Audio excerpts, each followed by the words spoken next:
What is personal wealth management? This is a passionate topic of mine because most of you don't have wealth management. You park and pray. You park your money with some financial planner or some traditional financial firm, and you wonder why you're not making any money because you need to lead. You need to read my Wealth Cycle Investing book on how do you invest in the alternatives.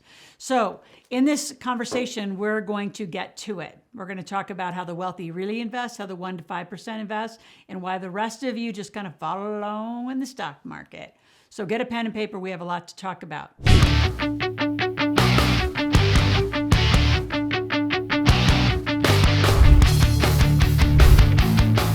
So the three things specifically I'm going to talk about are what are the basics of private banking and wealth management? Like how does that even happen structurally? And how do you qualify to even be in it?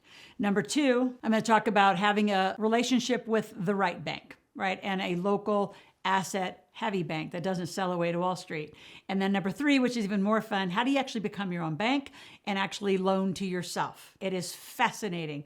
And most of you can't find this information anywhere, which is why I'm so passionate and why I get picked on all the time that I'm actually giving you advice. I'm not giving you advice. I'm an educator, and I'm just going to tell you how we roll. I've studied millionaires. I've studied wealth management. I've studied banking since I was 17 years old. I am passionate about helping what I call the average Jill and Joe because most of the stuff that's available is for highly, 2.5 million, 5 million, 10 million, right? We're talking the ultra wealthy. Let me just give you some normal statistics in not only the United States, because proportionally they're the same around the world. But if you made $100,000 in 2022, you are in the top 3% of income earners. How many of you out there, put it in the comments below, say, yes, I make 100,000. How many of you feel like you're wealthy? You're in the top 3%, which means when some of these private banking wealth management firms, they're talking about family offices. They're not talking about individuals. So I don't think a lot of you realize these kind of cliche little comments that people say, and they'll talk about, what's private equity, what's this, what's that. There's really firms behind them and family offices behind them. We're talking about an individual. Individuals in wealthy standards, they don't make money. They get taxed. So corporations and trusts and structures that are put into play, especially here in the United States, there's the most options that you have. You have an LLC, you have a C Corp, you have an S Corp, you have limited partnerships, you have a variety of trusts. Depending on your state, you have all sorts of structures that are legal and available to you. They're just not talked about to you, right? Because the financial services industry is completely and intentionally segregated. Similar to the medical industry, right? So if you think about the Western medicine world and you think about the traditional finance world, that's where most people stand. That's where they play. That's where they engage. That's what they do. Then you think about where does the wealthy play and stand and what do? They actually make their money inside corporate structure, right? And very, very different. They live in the alternatives. So why I wrote this book, which is why people say, oh, she talks about investing all the time. I do talk about investing, but I'm not telling you what to do, and I never advise you, and I never take your money. I'm just saying, get educated. You need to lead your team instead of park your money with licensed people, which, by the way, really disgusting statistic. It takes less to have a securities license to actually advise people on stocks, mutual funds, and bonds than it does to cut hair. You actually have to go to school longer to cut hair and even to do facials than to advise people on their money. So is this really what you want? And you wonder why you're not becoming wealthy because you're being managed probably by people that aren't wealthy themselves. So the whole cycle continues. So my job and my goal, my passion is to break the cycle. And it's been my mission since I was 17. Why do so few people become millionaires? It's because they don't know how. They don't know what to do, and no one's talking in common sense. They're talking in big terms. And why don't the wealthy come back and ever help the kind of younger middle guy? I don't know. That's why I've been doing this for decades. So let's talk about what wealth management is. So here's a few, again, technical terms. So private banking is usually for high net worth individuals. So what qualifies you as high net worth? Well, to be accredited, you have to make $250,000 in the last 2 year tax returns, or $350,000 as a couple or a millionaire.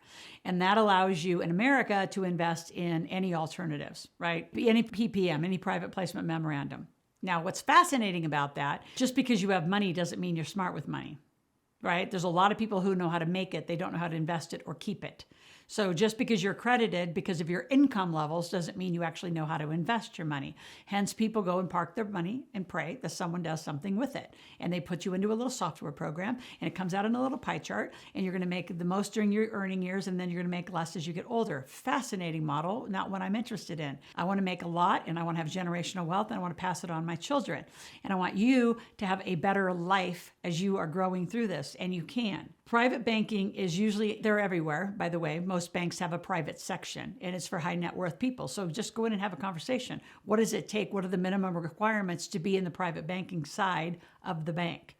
And there are a variety of qualifications depending on the banks, depending on what they invest in, if they're heavily insurance-based or real estate-based, and how they invest themselves as a bank. Wealth management firms are actually designed with security licensed individuals to give you advice. Now that means park and pray. You're going to hand them some money. They're going to take fees and commissions. Most of them are undisclosed until the 17th page, and then, or something like that. And I'm being a little snarky. But what's interesting is that really what you want? Now, most people have portions of their wealth in a wealth management company, which I'm totally fine with. And if you're a wealth management company listening to this out there, I'm not bashing you. I'm just putting a perspective to the little guy who doesn't have any chance to even get anywhere because they don't make enough money. So notice that the common theme with all of this is you don't make enough money. If 3% is $100,000 of income, you're not even close to being able to be accredited, or in Canada, they're called qualified, but it's a similar principle around the world. So I want you to think about making more money, put it inside corporate structures where you have the 81,000 pages of deductions, and then you start leaning in and learning. Be here 5 days a week. So right now, I want you to subscribe to my channel. I want you to click the notification button and the bell. So every morning, 5 days a week, you're getting some lesson about money or business. And this is education only, not giving you any advice. And you need to lean in and learn. I have 5 New York Times bestsellers. This one for you that want to learn the alternatives. There are chapters in here about all sorts of assets and asset classes. It also has chapters on how do you understand your money rules so you run your plan. You have enough knowledge, is my goal, that you can actually speak to these licensed individuals, your attorneys, your lawyers, your wealth management firms, the private bankers. You have enough knowledge about the system and how it works that you get to lead more versus be led around and wonder why you never get a goal. And that's how it's designed, is that you never get your goals, but they get their goals and they get to make money on you. I think it's a little upside down, personally. So there's a lot in here. How do you do valuations? How do you do due diligence? How do you do risk analysis? This is what I teach all the time, and want you to learn how to do it as well.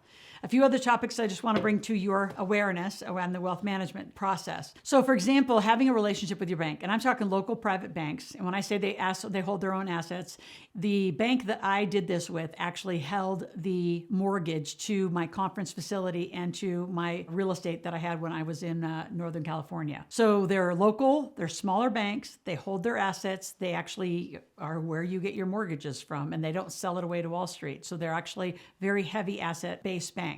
So I went in knowing the banking structure. So it's a 10X, meaning if you put in $100,000 of deposits, they can reach up and go get $1 million from the central bank.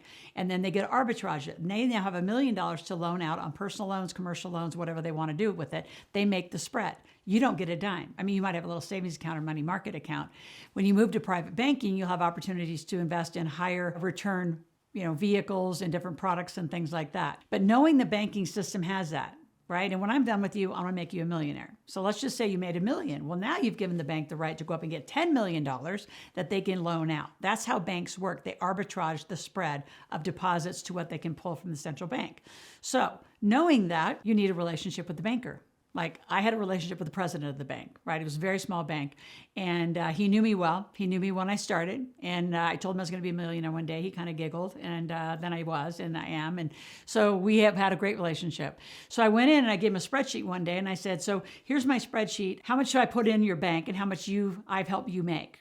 So it's time that we have a relationship that's mutual, which means I want to go buy a laundromat. It's $200,000 and I want it for 0%. Of course, he laughed and I said, I know you have to go to committee. So come up with something better than normal terms, given that I am a huge contributor of deposits to your bank, which gives you the right to make a lot of money. So they came back after they went to their committee and gave me a 2% loan on $200,000.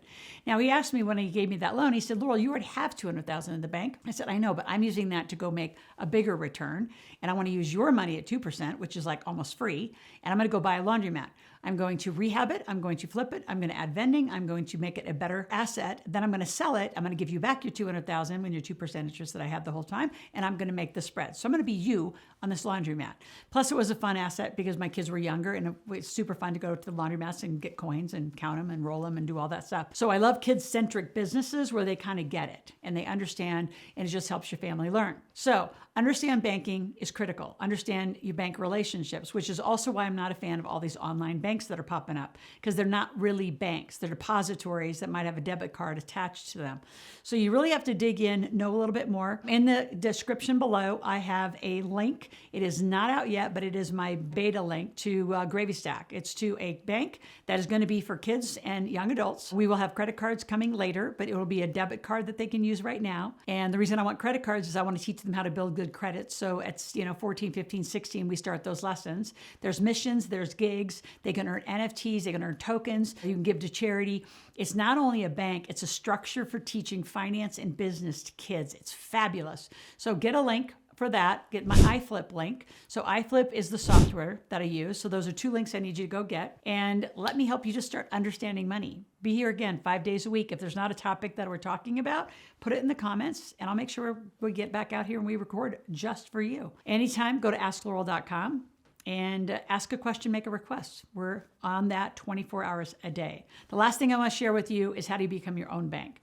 So your companies become very, lucrative. You can make a lot of money inside your companies, and the companies can do loans, right? Which becomes an own bank to another company to say, go buy real estate. So you could have a core operating company, go do that. Another way to become your bank, which I love even more, is you can buy proper life insurance.